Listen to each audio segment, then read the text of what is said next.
مختلف راستے، یہاں بات ختم کر دیں۔ ہوتا ہے ایسا نہیں ہوتا گفتگوؤں میں کہ آپس میں بیٹھے ہوتے ہیں تو ہم ایسا کرتے کیوں ہیں، ایک دوسرے کا دل نہ دکھے، یہاں تک تو چلو کوئی حرج نہیں، ایک دوسرے کا دل نہ دکھے یہاں تک تو کوئی حرج نہیں، لیکن بہت سے لوگ تو اسی حقیقت کا یقین رکھتے ہیں کہ یہ سب اللہ تک پہنچنے کے مختلف مذاہب ہیں، مختلف ادیان ہیں، یہ سب اللہ تک پہنچنے کے راستے ہیں، کوئی سیدھا ہے، کوئی ٹیڑھا میڑھا ہے، کوئی شارٹ ہے، کوئی لانگ ہے، سب راستے جا رہے ہیں اللہ کے پاس۔ اور قرآن کریم میں سے ڈھونڈ کر کے ایک آیت پاک بھی لائے ہیں، وہ قرآن کریم میں ایک مضمون کی آیت آئی ہے، ان الذین آمنوا والذین ہادوا والصابئون والنصارى والمجوس والذین اشرکوا، دوسری آیت ہوگی، ان الذین آمنوا والذین ہادوا والصابئون والنصارى من آمن منهم باللہ والیوم الآخر فلا خوف علیہم ولا هم يحزنون۔ یہ قرآن کریم میں ایک آیت کریمہ، اس میں یہ کہا گیا کہ بے شک ایمان لانے والے یعنی حضور کی امت، والذین ہادو اور وہ لوگ جنہوں نے یہودیت اختیار کی یعنی جوز، والمجوس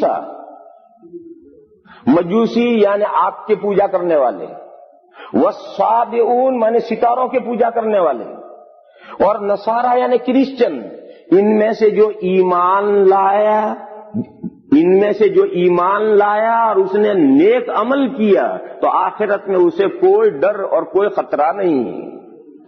تو انہوں نے کہا کہ یہ سارے فرقے ہیں، ان فرقوں میں یہ دو باتیں پائی جائیں، ایمان اور نیک عمل پایا جائے تو نجات ہو جائے گی۔ حضور اکرم صلی اللہ تعالی علیہ وسلم پر ایمان لانا ضروری نہیں۔ یہ قرآن کریم میں سے آیت بھی ڈھونڈ لائے ہو، یہ مسئلہ میں خاص پر، یہ مسئلہ ہم ہندوستان میں نہیں چھڑا کرتے، مگر جو ویسٹرن ممالک ہیں ان ممالک میں یہ مسئلہ پیش آتا ہے، لوگوں کے سامنے مسائل پیش آتے ہیں، اس لیے جو الجھنیں پیش آنے والی ہیں اسے پہلے سے سمجھ کر رکھنی چاہیے تاکہ کوئی کسی موقع پر آپ کو چکر میں ڈال دے۔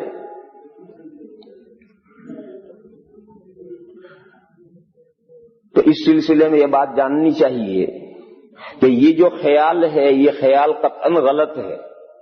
اللہ پاک نے یہ ارشاد فرمایا، رضیت لکم الاسلام دینا، میں نے تمہارے لیے اسلام کو دین ہونے کے اعتبار سے پسند کیا ہے، لہذا یہ جو پسندیدہ اللہ کا دین ہے اسی کی پیروی کرنے سے آخرت میں نجات ہوگی، دوسرے مذاہب کی پیروی کرنے سے نجات نہیں ہوگی۔ اور لوگوں کا جو یہ خیال ہے کہ دنیا کے سبھی مذاہب جو ہیں یہ اللہ تک پہنچنے کی مختلف راہیں ہیں، کوئی شارٹ، کوئی لانگ، کوئی سیدھی، کوئی اسٹریٹ، کوئی ٹیڑھی میڑھی، یہ جو لوگوں کا خیال ہے یہ خیال غلط ہے۔ دیکھو یہ خیال صحیح کب ہو سکتا ہے؟ یہ خیال صحیح اس وقت ہو سکتا ہے جب تمام مذاہب کا ڈائریکشن ایک ہو، تمام مذاہب ایک رخ پر چل رہے ہوں، لوگ تمام مذاہب کے ماننے والے ایک رخ پر اور ایک ڈائریکشن پر چل رہے ہوں، تو یہ خیال ہو سکتا ہے کہ بھئی سبھی ادھر جا رہے ہیں تو سبھی پہنچیں گے فلاں جگہ پر، کوئی سیدھے راستے پر چل رہا ہو جلدی پہنچے گا، ٹیڑھے میڑھے راستے پر وہ تھوڑا دیر سے پہنچے گا، شارٹ راستے والا جلدی پہنچے گا، لانگ راستے والا جلدی پہنچے گا۔ تو ڈائریکشن اگر سب کا ایک ہے تو ٹھیک ہے، وہ مختلف راہیں ہیں منزل پر پہنچنے کی، لیکن اگر ڈائریکشن بدل جائیں، اور ڈائریکشن بدلیں بھی کتنے اپوزٹ، تو ایک جا رہا مشرق اور ایک جا رہا مغرب، تو جتنا چلیں گے اتنے دور ہوتے جائیں گے۔ جو منزل کی طرف چل رہا ہے وہ جتنا چلے گا منزل سے قریب ہوتا جائے گا، اور جو اس کی اپوزٹ ڈائریکشن پر چل رہا ہے وہ جتنا چلے گا منزل سے دور ہی ہوتا چلا جائے گا، وہ کبھی منزل تک نہیں پہنچ سکتا۔ جو اپوزٹ ڈائریکشن ہے، منزل وہ ہے سامنے گھڑی رہی وہاں منزل ہے، اور یہاں سے دو آدمی ایک ادھر منہ کر کے چلائے گا، ادھر منہ کر چلے، اس کا جو قدم اٹھے گا وہ گھڑی سے قریب ہوگا، اور اس کا جو قدم اٹھے گا وہ گھڑی سے دور ہوگا۔ یہ کہنا کہ کسی وقت دونوں گھڑی کے پاس پہنچ جائیں گے، دونوں گھڑی کے پاس کیسے پہنچ جائیں گے؟ دونوں کا ڈائریکشن ہی الگ الگ ہے۔ ہاں دونوں ادھر ہیں، ایک سیدھا جا رہا ہے اور ایک یوں گھوم کر جا رہا ہے اور ایک یوں گھوم کر جا رہا ہے، تو آپ کہہ سکتے ہیں کہ بھئی تینوں پہنچیں گے، ایک 2 منٹ میں پہنچے گا، ایک 5 منٹ میں پہنچے گا، ایک 6 منٹ میں پہنچے گا، ڈائریکشن سب کا ایک ہے۔ اب آپ مذاہب پر غور کریں، ہم اللہ کے فضل و کرم سے مومنین ہیں، ہم اس حقیقت کو سب جانتے ہیں کہ حقیقت یہ ہے کہ معبود برحق صرف وحدہ لا شریک لہ ہے، معبود برحق صرف وحدہ لا شریک لہ ہے، ان کے علاوہ کوئی معبود نہیں ہے۔ اب لیجئے یہی تو بنیادی مسئلہ ہے مذہب کا، یہی تو بنیادی مسئلہ ہے کہ معبود برحق صرف وحدہ لا شریک لہ، اللہ ہی معبود ہے، ان کے علاوہ کوئی معبود نہیں ہے، اور وہی عبادت کا حق رکھتے ہیں، ان کے علاوہ کسی کی چوکھٹ پر اپنا ماتھا جبہ سائی نہیں کریں گے، ماتھا رگڑنا درست نہیں ہے۔ اب آپ دوسرے مذاہب کو لیجئے، عیسائیت کیا کہتی ہے؟ عیسائیت یہ کہتی ہے کہ 3 in 1 خدا ایک ہے، مگر ایک نہیں ہے، 3 ہے، وہ 3 in 1 یعنی ایک میں 3 ہے۔ یہ عیسائیوں کا عقیدہ ہے، اسی پہ سارے مذہب کی بنیاد ہے۔ وہ کہتے ہیں 3 in 1 ایک میں 3 ہے، وہ کہتے ہیں خدا ایک ہے مگر ایک نہیں ہے، 3 ہے۔ تو کہاں رہا وہ ڈائریکشن بدل گیا۔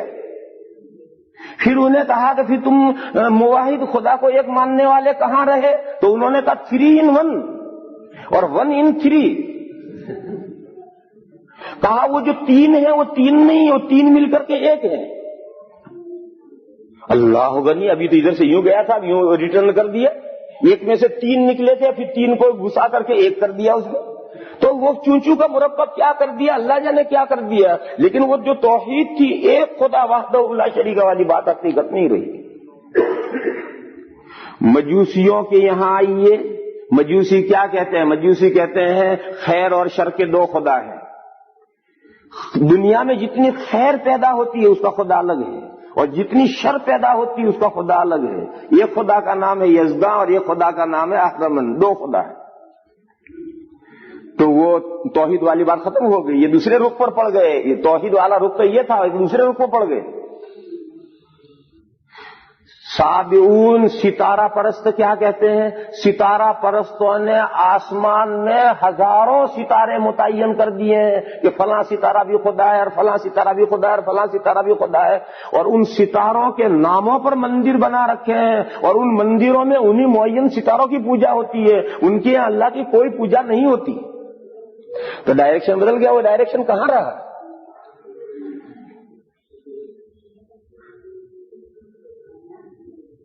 ہمارے ہندوستان کے ہندوؤں کو لیجئے، ہندوستان کے ہندو بھی اللہ کو مانتے ہیں، وہ پرمیشور کو مانتے ہیں، ہندوستان کا ہر ہندو پرمیشور کو مانتا ہے، لیکن پرمیشور کو ماننے کے ساتھ کروڑوں خدا اور بھی مانتے ہیں، اور سارے کے سارے مندر بھر رکھے ہیں اللہ کے بندوں نے، اور ہر جگہ کے خدا الگ ہیں۔ یو پی کے مندر میں چلے جاؤ تو وہاں مورتیاں اور طرح کی، گجرات کے مندر میں جاؤ گے تو وہاں مورتیاں دوسری ہوں گی، اور کیرالا میں چلے جاؤ تو وہاں کی مورتیوں کی شکلیں بالکل الگ ہیں، وہاں کے خدا بالکل الگ ہیں۔ تو کروڑوں خدا انہوں نے مان رکھے ہیں، اور جتنے مندر ہیں وہ سب مورتیوں سے بھرے پڑے ہیں، اور سب مورتیوں کی پوجا ہے۔ دنیا میں کوئی مندر انہوں نے پرمیشور کے لیے نہیں بنایا، پوری دنیا میں ہندو بھائیوں نے کوئی مندر پرمیشور کی عبادت کے لیے نہیں بنایا۔ دنیا میں جتنے مندر ہیں وہ غیر اللہ کے لیے بنائے ہیں، مورتیوں کے لیے بنائے ہیں، اللہ کی تو کوئی پوجا کا حق ہی نہیں رہا بیچاروں کا، اللہ تو بیچارے ہو گئے، اور ساری پوجا اور ورشپ یہ سب آئیڈل لے گئے سب۔ تو کہاں وہ ڈائریکشن ایک رہا؟ تو ڈائریکشن بدل گئے۔ یہود جوز کا جہاں تک تعلق ہے تو جوز میں بہت سارے فرقے ہیں۔ کرسچینٹی میں تو ایک بنیادی حقیقت پر تو سب متفق ہیں، 3 میں 1 اور 1 میں 3، وہ تو سب میں ہے، لیکن یہود کے بہت سارے فرقے ہیں۔ قرآن کریم میں ایک فرقے کا ذکر کیا ہے کہ وہ حضرت عزیر علیہ السلام کو اللہ کا بیٹا مانتے ہیں، وہی کرسچن جو ہے وہ حضرت مسیح علیہ السلام کو اللہ کا بیٹا مانتے ہیں، ایسا وہ عزیر علیہ السلام کو اللہ کا بیٹا مانتے ہیں۔ تو وہی دو خدا ہو گئے، اللہ اور اللہ کا بیٹا ہو گیا، ڈائریکشن بدل گیا۔ اور بہت سے یہودی وہ ہیں کہ جو اللہ کو تو مانتے ہیں، گاڈ میں تو بلیو کرتے ہیں، مگر رسالت کا ان کے یہاں کوئی تصور نہیں ہے۔ برٹش میں ایک مرتبہ سینیگوگ میں گیا، اپوائنٹمنٹ لے کر کے کہ ان یہودیوں کی عبادت دیکھوں کس طرح سے عبادت کرتے ہیں، کیا کرتے ہیں۔ تو خیر انہوں نے ہمیں وقت دیا، انہوں نے بہت ہمارا ریسپیکٹ کیا، ہمیں بہت اچھی طرح سے بٹھایا، اور میں نے ان کی سب عبادت دیکھی وہ کس طرح عبادت کرتے ہیں۔ پھر وہ جب اپنی نماز سے فارغ ہو گئے تو ہمارے ساتھ بیٹھے، گفتگو کی، تو میں نے جو ان سے مختلف باتیں پوچھی تو اس میں سے پہلی بات جو میں نے اس سے پوچھی تھی کہ بھئی تم موسیٰ کے بارے میں کیا عقیدہ رکھتے ہو؟ موسیٰ یعنی حضرت موسیٰ علیہ السلام، موسیٰ کے بارے میں، حضرت موسیٰ علیہ السلام کے بارے میں کیا عقیدہ رکھتے ہو؟ تو ان کے امام نے کہا اونلی ٹیچر۔ اس نے جواب دیا اونلی ٹیچر۔ پروفیٹ کہاں گیا؟ ختم ہوا پروفیٹ۔ اس نے کہا ہمارا عقیدہ موسیٰ کے بارے میں ہے کہ وہ اونلی ٹیچر ہیں، صرف معلم تھے، نبوت کا عقیدہ ہی ختم۔ تو کوئی تو نبوت کا عقیدہ نہیں رکھتا، عیسائیوں میں کوئی تو موسیٰ علیہ السلام کی نبوت کا عقیدہ نہیں رکھتا، ان کو اونلی ٹیچر اور معلم مانتا ہے، اور کوئی عزیر علیہ السلام کو اللہ کا بیٹا مانتا ہے۔ یہ میں نے چند مثالیں دی ہیں، اس کے علاوہ دنیا میں ایسے بھی ازم ہیں جو اللہ ہی کو نہیں مانتے سرے سے۔ وہ کہتے ہیں کوئی اس عالم کے پیچھے کوئی مائنڈ ہے ہی نہیں، یہ سارا یونیورسل جو ہے یہ وقت و اتفاق سے اور بائی چانس چل رہا ہے، اور یہاں ہر چیز بائی چانس ہو رہی ہے۔ یہ ماننے والے بھی دنیا کے اندر ہیں۔ اب بتاؤ اتنے سارے مذاہب ماننے والے یہ سب ایک ڈائریکشن پر جا رہے ہیں، یہ سب ایک ڈائریکشن پر جا رہے ہیں، اور جب یہ ڈائریکشن پر نہیں جا رہے تو یہ ماننا کہ یہ سب دیر سویر اللہ تک ضرور پہنچیں گے۔ کوئی سیدھے راستے پر جا رہا ہے، کوئی ایج پیچ والے راستے پر جا رہا ہے، کوئی لانگ راستے پر جا رہا ہے، کوئی شارٹ راستے پر جا رہا ہے، یہ سارا ختم ہوا۔ اللہ تک جانے والا راستہ، اللہ تک جانے والے لوگ تو صرف وہ ہیں جو صرف اللہ ہی کو معبود مانتے ہیں، اسے وحدہ لا شریک لہ مانتے ہیں، انہی کو پوجئی مانتے ہیں، پوجئی یعنی پرستش کے قابل، انہی کو پوجئی مانتے ہیں، معبود مانتے ہیں، پرستش کے قابل مانتے ہیں، انہی کی عبادت کرتے ہیں، اس کے علاوہ کسی کے لیے عبادت کا حق تسلیم ہی نہیں کرتے ہیں۔ بس صرف وہ لوگ، وہ تو اللہ کے ڈائریکشن پر جا رہے ہیں، اور بقیہ کوئی اپوزٹ ڈائریکشن پر جا رہا ہے، کوئی نارتھ ڈائریکشن پر جا رہا ہے، کوئی ساؤتھ ڈائریکشن پر جا رہا ہے، سب مختلف جا رہے ہیں، اللہ والے ڈائریکشن پر ان میں سے کوئی نہیں جا رہا۔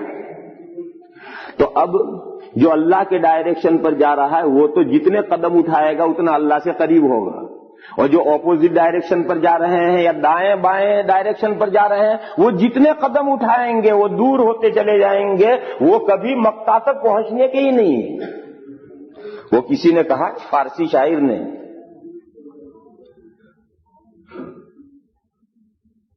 ای راہ کہ تم ہرگز بکابا نہ رسی اے عرابی، ہرگز بکابا نہ رسی اے عرابی کہ ای راہ کہ تو می روی بترکستان است۔ اس نے کہا ارے گاؤں دی تو کبھی قیامت تک مکہ پہنچ ہی نہیں سکتا، کیونکہ تو جس ڈائریکشن پر اونٹ پر بیٹھ کر جا رہا ہے وہ تو راستہ ٹرکی جا رہا ہے، تو جو ٹرکی کے ڈائریکشن پر تو جا رہا ہے تو تو قیامت تک مکہ پہنچ ہی نہیں سکتا۔ یہ فارسی شاعر نے کہا ہے کہ ہرگز بکابا نہ رسی اے عرابی کہ ای راہ کہ تو می روی بترکستان است۔ اس نے وہی حقیقت سمجھائی ہے کہ جب ڈائریکشن ہی کسی آدمی کا الٹا ہے تو وہ مقصد اور منزل تک کیسے پہنچے گا۔ یہ تو عقلی دلیل میں نے پیش کی۔ اب آپ سوچتے ہوں گے وہ قرآن کریم کی آیت ہے، اس کا کیا جواب ہے؟ اس قرآن کریم کی آیت کا جواب جو ہے اسے اچھی طرح سے ٹھنڈے دماغ سے سوچو، غور کر کے تھوڑا سا۔ قرآن میں 3 جگہ ایسی آیتیں آئی ہیں اسی مضمون کی، تھوڑے سے الفاظ کے ہر فرق کے ساتھ قرآن میں 3 جگہ یہ آیت آئی ہے، اور تینوں جگہ مضمون یہ چل رہا ہے، تینوں جگہ مضمون یہ چل رہا ہے کہ ہمیشہ آخرت کی کامیابی ایمان اور عمل صالح پر موقوف رہی ہے، ڈیپینڈ رہا ہے کامیابی کا ایمان اور عمل صالح پر۔ فلاں ابن فلاں کی اللہ کے یہاں کوئی پوچھ نہیں ہے، فلاں اور بیٹا فلاں کا، فلاں بیٹا فلاں کا، اس کی اللہ کے یہاں کوئی پوچھ نہیں ہے۔ اللہ کے یہاں کامیابی کا مدار ایمان اور عمل صالح پر ہے۔ جب نوح علیہ السلام دنیا میں تشریف لائے تب بھی یہی ضابطہ تھا کہ کامیاب کون ہوگا؟ جو نوح علیہ السلام پر اور اللہ پر اور نوح علیہ السلام پر ایمان لا کر عمل صالح کرے تو آخرت میں کامیاب ہوگا، اور اگر اللہ پر اور نوح علیہ السلام پر ایمان نہیں لائے گا تو وہ جہنم میں جائے گا۔ خود نوح علیہ السلام کا بیٹا اللہ پر اور نوح علیہ السلام پر ایمان نہیں لایا، وہ جہنم میں جائے گا۔ اور اللہ پر اور نوح علیہ السلام پر ایمان تو لایا، مگر اللہ کے نوح علیہ السلام کی شریعت میں جو عمل صالح کے احکام آئے ان عمل صالح پر عمل نہیں کیا، اس کے لیے آخرت میں 100% کامیابی نہیں ہے۔ 100% کا مطلب کہ مرتے ہی ڈائریکٹ جنت میں چلا گیا، مرتے ہی ڈائریکٹ جنت میں نہیں جا سکتا وہ۔ پھر دور آگے بڑھا، ابراہیم علیہ السلام کا زمانہ آیا، ان کے زمانے میں بھی یہی رول تھا، رول نہیں بدلا، وہی رول ہے کہ آخرت کی کامیابی کا مدار ایمان اور عمل صالح پر ہے۔ لہذا کامیاب وہ ہوگا جو ابراہیم علیہ السلام کے پر ایمان لائے، اللہ پر ایمان لائے، ابراہیم علیہ السلام پر ایمان لائے، اور ابراہیم علیہ السلام پر جو شریعت نازل ہوئی اس پر مکمل عمل کرے، وہ آخرت میں سکسیس ہوگا۔ اور اگر اس پر ایمان اور عمل نہیں ہے تو چاہے وہ حضرت ابراہیم علیہ السلام کا باپ ہی کیوں نہ ہو، وہ جہنم میں جائے گا۔ حضرت ابراہیم علیہ السلام کا باپ ایمان نہیں لایا اور وہ جہنم میں جائے گا۔ اور حضرت کی امت میں سے جو اللہ اور ابراہیم علیہ السلام پر ایمان لایا ہے مگر عمل صالح نہیں کیا، اس کے لیے 100% کامیابی نہیں ہے۔ پھر موسیٰ علیہ السلام کا زمانہ آیا، اس وقت بھی یہی رول اور لا تھا، قانون نہیں بدلا۔ پھر عیسیٰ علیہ السلام کا زمانہ آیا، تب بھی یہی قانون تھا۔ اسی طریقے سے یہ ستارہ پرست جو ہیں، جو اس وقت ستارہ پرست ہیں، ان کی اصل ملت جب تھی صحیح، اس وقت بھی یہی قانون تھا۔ ہمارے ہندوستان کے ہندو، ان کی بھی کسی وقت اصل ملت صحیح ہوگی، اس وقت ان کے لیے بھی یہی قانون تھا۔ پھر آخر میں دین اسلام آیا، یہ مضمون سمجھنے کا میرے بھائیو، آخر میں دین اسلام آیا، ہمارے دین میں بھی یہی رول اور یہی قانون ہے، یہاں بھی دوسرا کوئی قانون نہیں ہے۔ حضور کی شریعت میں بھی یہی قانون ہے کہ جو اللہ پر ایمان لایا، اللہ کے رسول صلی اللہ تعالی علیہ وسلم پر ایمان لائے اور قرآن اور حدیث کے ذریعے سے جو اعمال صالحہ بتائے گئے ہیں اس پر کمپلیٹلی عمل کرے، اس کے لیے آخر میں کامیابی ہے۔ اور اگر جو اللہ رسول پر ایمان ہی نہ لائے اس کے لیے آخرت میں کوئی کامیابی نہیں ہے۔ اللہ رسول پر ایمان تو لاتا ہے مگر عمل نہیں کرتا کسی بات پر، اس کے لیے بھی آخرت میں 100% کامیابی نہیں ہے۔ لیکن بھائیو آج غور کرو، آج صورتحال ہماری کیا ہو گئی؟ آج صورتحال ہماری یہ ہو گئی ہے کہ ہم مسلمانوں میں جتنا پکا مومن اور جتنا نیک مومن اور جتنا عمل کا پابند ہوگا اتنا اللہ سے زیادہ ڈرتا ہوگا کہ اللہ جانے مرنے کے بعد میرا کیا حال ہوگا، حساب کتاب میں میرا کہیں پکڑ ہو جائے گی، کیا ہوگا، لرزاں رہے گا ہمیشہ۔ اور جتنا بے عمل مسلمان ہوگا وہ مطمئن ہے کہ محبوب کی امت ہوں، بس اللہ میاں نے ویلے جنت کے 8 دروازے کھول رکھے۔ آج یہ حضور کی امت میں یہ زعم پیدا ہو گیا ہے، حضور کی امت میں یہ زعم پیدا ہو گیا ہے، اور جتنا بے عمل انسان ہوگا، مومن ہے اللہ رسول پر ایمان رکھتا ہے، بے شک رکھتا ہے، لیکن جتنا بے عمل ہوگا، عمل کے اعتبار سے دور ہوگا، اتنا مطمئن۔ کیا اطمینان ہے؟ محبوب کی امت ہوں اور میں گناہ نہیں کروں گا تو اللہ کی غفاریت اور ان کی رحمت کہاں اثر کرے گی، ان کی غفاریت کا مظاہرہ کہاں ہوگا؟ میں گناہ کروں گا جبھی تو اللہ مجھے بخشے۔ جنت تو میرے باپ کی جاگیر ہے، ریزرو ہے۔ ہم حضور کی امت تو جنت میں جائے گی، اگر ہمیں اللہ داخل نہیں کریں گے تو جنت ایمٹی رہ جائے گی۔ بولو، غور کرو، پوری دنیا میں مسلمانوں کے حالات پر نظر ڈالو، یہ گمان مسلمانوں کے ہیں یا نہیں؟ وہ مسلمان جو مسلمان ہے، اللہ رسول پر ایمان رکھتا ہے لیکن کبھی نماز نہیں پڑھتا، جمعہ کو بھی نہیں آتا، عید بھی نہیں پڑھتا، ایسے بھی مسلمان ہیں عید کو بھی نہیں آتے، حالانکہ نماز کے تعلق سے مسلمانوں کی 4 قسمیں کی تھی، مگر ایک 5ویں قسم بھی آ گئی۔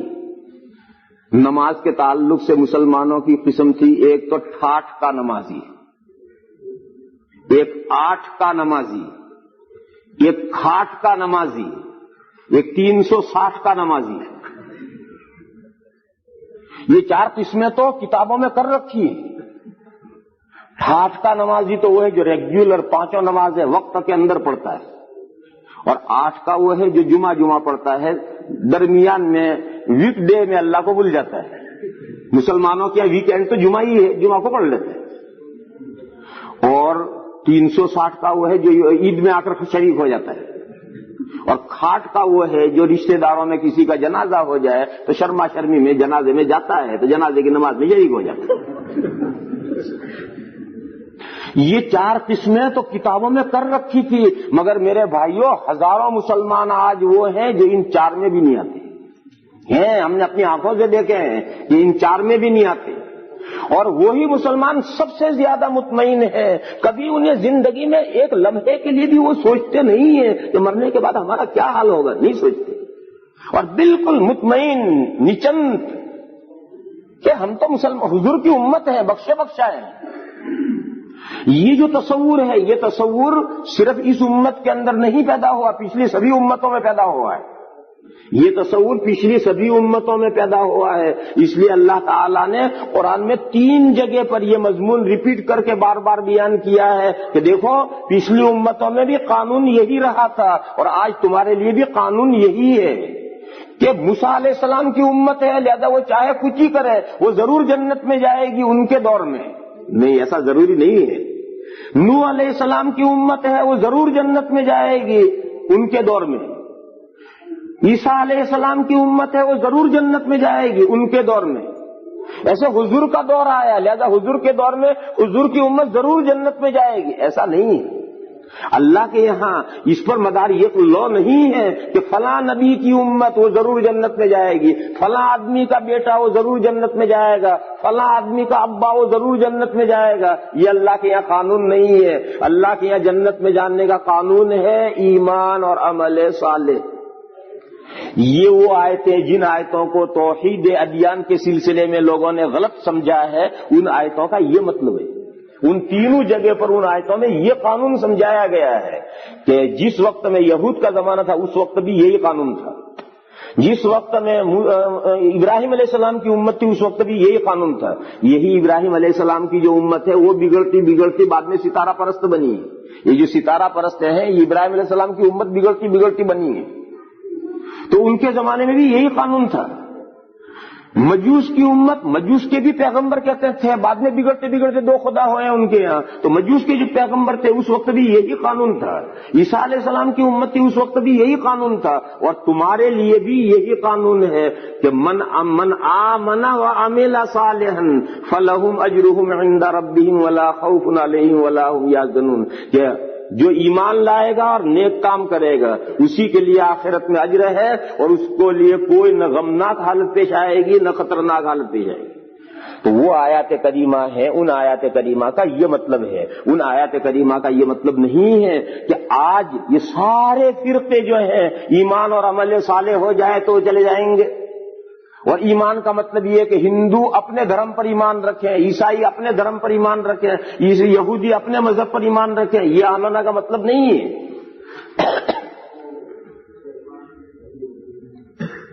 تو بات دوسری طرف چلی گئی۔